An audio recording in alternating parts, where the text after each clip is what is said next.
Hello दोस्तों, स्वागत है आपका GK with Azeem YouTube channel में।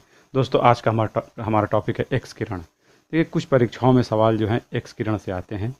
इसे आज हम देखते हैं कि इससे कौन कौन से सवाल परीक्षाओं में आए हुए हैं।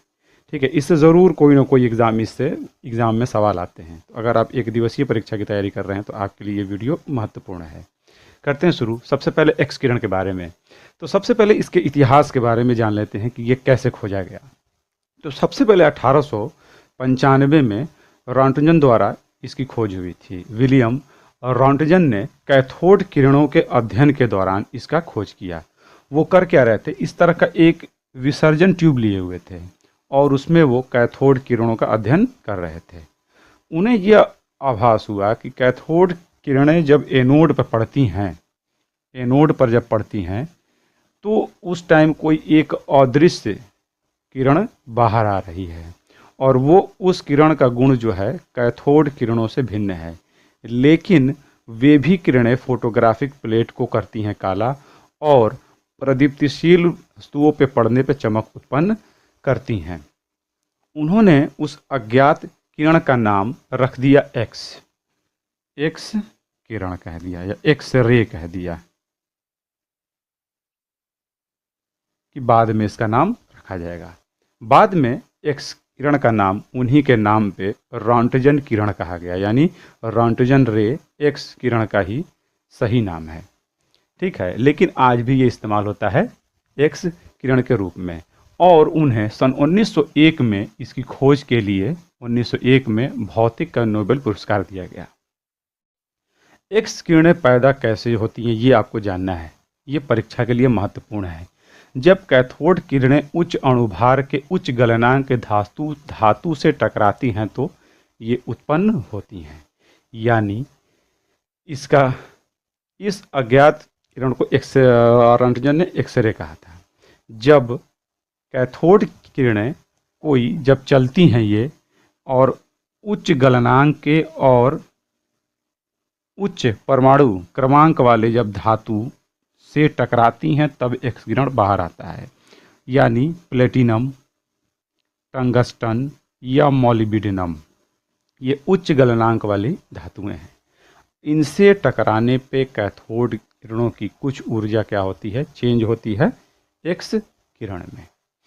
ठीक, इस दौरान क्या होता है कि 98% तो एक्स किरण कैथोड किरण की एनर्जी क्या होती है, चेंज होती है ऊष्मा में, और केवल 2% जो होती है एनर्जी वो प्रकाश में, अब बाकी एक्स किरण में बन के बाहर चली जाती है।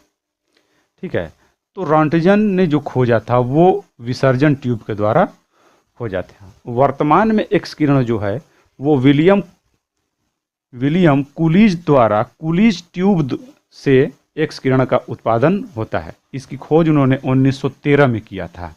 तो आज आप कभी भी डॉक्टर के पास जाएंगे एक्सरे के लिए तो कूलिज ट्यूब का इस्तेमाल होता है। इसकी खोज विलियम कूलिज ने 1913 में किया था।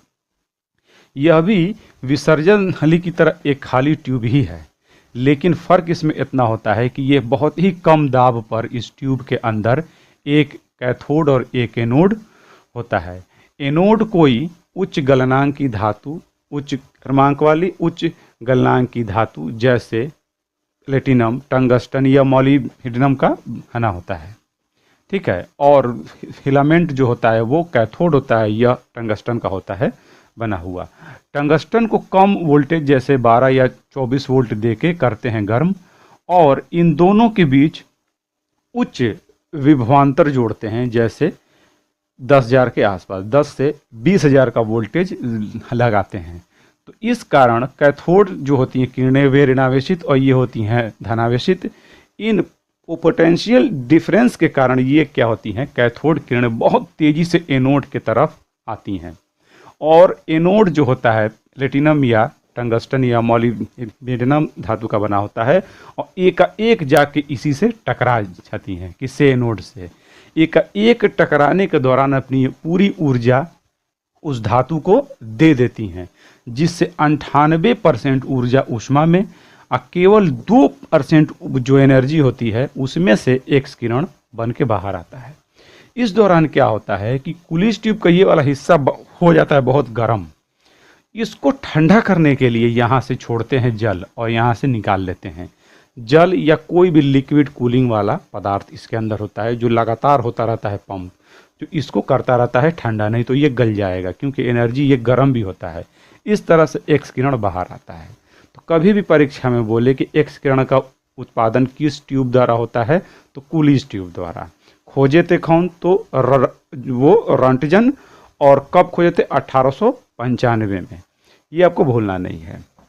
अब क्या होता है कि जब यहां से, यहां देख रहे हैं धारा नियंत्रक है, जब धारा को बढ़ाते हैं तो कैथोड किरणों की संख्या बढ़ती है, जिससे फिलामेंट में जब धारा बढ़ती है तो जिससे एक्स किरण का घनत्व भी बढ़ता है, यानी ज़्यादा से ज़्यादा एक्स किरण बाहर आता है। और जब इनके बीच वोल्टेज को घटाते और बढ़ाते हैं तो एक्स किरण की प्रबलता यानी भेदन क्षमता बढ़ती है। यानी वोल्टेज को बढ़ाएंगे तो एक्स किरण की प्रबलता या भेदन क्षमता बढ़ जाती है। बहुत अंदर तक घुस जाता है पदार्थों के। ये बहुत उच्च गतिज ऊर्जा वाले इसके फोटान के कण हैं। और फिलामेंट में अगर धारा को बढ़ाया जाए तो एक्स किरण का घनत्व बढ़ जाता है, बहुत घना बाहर आता है। इस तरह से एक्स किरण की भेदन क्षमता उसके तरंग दैर्घ्य के व्युत्क्रमानुपाती होता है, यानी उल्टा संबंध होता है। इस आधार पर एक्स किरण के तरंगदैर्घ्य और भेदन क्षमता के आधार पर एक्स किरण को दो भागों में बांटा गया है। एक को कहते हैं कोमल एक्स किरण। कोमल एक्स किरण वे हैं जो 4 एंगस्ट्रॉम्स या 4 एंगस्ट्रॉम से अधिक तरंग दैर्घ्य वाले जो होते हैं एक्स किरण, उनको हम कोमल एक्स किरण कहते हैं। इनकी भेदन क्षमता कम होती है। एक होते हैं कठोर हार्ड एक्सरे होते हैं, इनका तरंग दैर्घ्य 4 एंगस्ट्रॉम से कम होता है, इसलिए इनकी भेदन क्षमता अधिक होती है। तरंग दैर्घ्य घटेगा तो बढ़ेगा, ठीक है, भेदन क्षमता। इस तरह से ये एक्स किरण करता है काम। एक्स किरण के गुण हैं, ये परीक्षा में पूछता है, बहुत इंपॉर्टेंट है। यह एक विद्युत चुंबकीय तरंग है, यानी ये भी प्रकाश की तरह प्रकाश तरंगे हैं और ये फोटान से बने हुए हैं, इसलिए इनमें कोई भार और कुछ भी नहीं होता है। यह विद्युत और चुंबकीय क्षेत्रों में विक्षेपित भी नहीं होते हैं। तरंगदैर्घ्य की अरे बात इंपॉर्टेंट है, तो लगभग 1 एंगस्ट्रॉम से 100 एंगस्ट्रॉम के मध्य इनका तरंगदैर्घ्य होता है। किसका? एक्स किरण का। आवृत्ति होती है बहुत उच्च, 10 के घात 16 हर्ट्ज से लेकर 10 के घात 21 हर्ट्ज तक। यह इसका वेग प्रकाश के वेग के ही लगभग बराबर होता है, यानी 3 × 10⁸ मीटर प्रति सेकेंड होता है। और यह प्रकाश विद्युत प्रभाव भी दिखाता है। अगर जिंक प्लेट या सेलेनियम के प्लेट, धातु के प्लेट पर जब ये पड़ता है तो उन दोनों प्लेटों के आगे और पीछे विद्युत उत्पन्न होता है और उस पर चमक भी उत्पन्न करता है। एक्सरे सेहत के लिए हानिकारक है। अगर इसकी सीमा में, इसके रेडिएशन में बहुत देर तक रहें हम, तो ये हमारे लिए हानिकारक भी है। प्रदीप्ति उत्पन्न, फ्लोरेसेंट जो भी हैं चीज़ें, जब इस पे ये पड़ता है तो उस पे चमक उत्पन्न करता है। और फोटोग्राफिक प्लेट को ये कर देता है काला, और गैसों को करता है ये आयनित। गैसों में जाने पे उसको भी ये कर देता है आयनित। कठोर पदार्थों के लिए ये अपारदर्शक है, जैसे धातु, हड्डी और कठोर सीमेंट, कंक्रीट की दीवार, उसको ये भेदता नहीं है, कुछ सीमा तक जाके ठहर जाएगा। लेकिन कोमल पदार्थ जैसे कागज़, रबर, शरीर का ये मांस, इसको भी भेद देता है। उसके लिए ये पारदर्शक है, इसलिए इसका इस्तेमाल एक्सरे में होता है। इसका उपयोग क्या है? देखिए, ये भी आता है, ये तो आते ही इसके गुण, ये भी आते हैं। देखिए, अगर आपको स्क्रीनशॉट चाहिए तो वीडियो के लास्ट में मिलेगा, और नहीं तो टेलीग्राम के चैनल पे भी आप जाके वहाँ पे लास्ट में आपको वहाँ ये मिल जाएगा।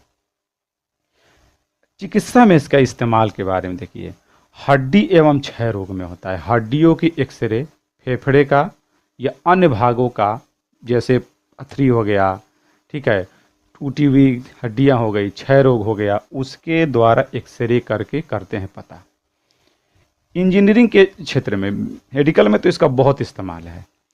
इंजीनियरिंग के क्षेत्र में वेल्डिंग वेल्डिंग कहाँ पे सही हुआ है, वहाँ गैस के बुलबुले तो नहीं पड़े हैं, दरार अगर लोहे में पड़ा हुआ है पुल में और रेलवे के ट्रैकों में, तो वहाँ पे इसका इस्तेमाल होता है दरार को भी जानने में, वेल्डिंग को भी जानने में, इंसुलेटर जो हैं पदार्थ उनकी स्थिति को जानने में। आणविक संरचना में क्रिस्टल जो होते हैं उनकी आंतरिक संरचना जानने के लिए भी इसका इस्तेमाल होता है। एक्सरे को छोड़ते हैं और इसका प्रकाश जो है फोटोग्राफिक प्लेट पर लेकर कर इसका अध्ययन भी करते हैं। चोरी का पता लगाने पे, एयरपोर्ट में चीज़ों को स्कैन भी करने के लिए कि शरीर के अंदर सोना चांदी या ड्रग्स क्या छुपा कर ले आ रहे हैं, देखने के लिए भी इसका इस्तेमाल होता है। एक्सरे में इस्तेमाल होता है हड्डियों के। जब एक्सरे बाहर आता है तो हमारे शरीर का कोई अंग यहाँ पर होता है, इसके नीचे फोटोग्राफिक प्लेट होती है, निगेटिव प्लेट कहते हैं, बड़ा सा होता है। जो हिस्सा भेद देगा वो बन जाता है काला, और जो हिस्सा एक्सरे भेदता नहीं है वो वाला हिस्सा होता है सफ़ेद। इस तरह से हड्डियों का उस पर चित्र बन जाता है और हड्डियाँ कहाँ पे खराब हैं, टूटी हैं, ये जानते हैं एक्सरे के द्वारा। तो ये एक्सरे के बारे में एक छोटा सा वीडियो था, जो इससे कुछ परीक्षाओं में कुछ सवाल आए हुए हैं। इसका आता है तरंगदैर्घ्य आता है, खोज कौन किए थे और किस ट्यूब द्वारा ये बनता है, यह परीक्षा में सबसे अधिक आता है, इसलिए मैंने सोचा कि इस पर वीडियो बना दें। और अगर आप मेरे टेलीग्राम ग्रुप से नहीं जुड़े हैं तो उससे भी जुड़ लीजिए, समय समय पर मैं उस पर कुछ चीज़ें देता रहूँगा, ठीक है।